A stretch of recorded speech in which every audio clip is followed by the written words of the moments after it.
ഈ നാടകോത്സവത്തിൻ്റെ മുഖ്യ പ്രചോദനവും നമ്മുടെ എല്ലാ സഹായവും ചെയ്ത് ഇവിടെ നമ്മുടെ ആണ് അദ്ദേഹം.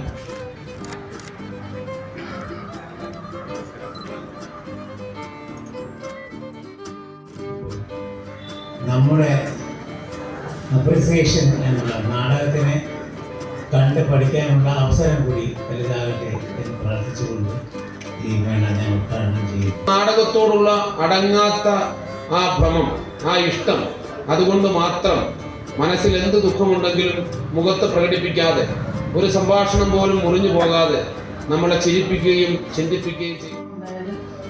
പരിചയമുള്ള ഒത്തിരി മുഖങ്ങളുണ്ട്, പരിചയമില്ലാത്ത മുഖങ്ങളെ കാണാൻ കഴിഞ്ഞ്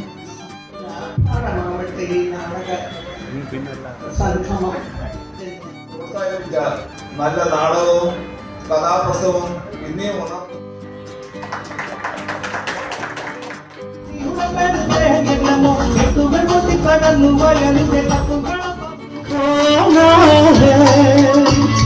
कुछ खोकर पाना है, जीवन का मतलब तो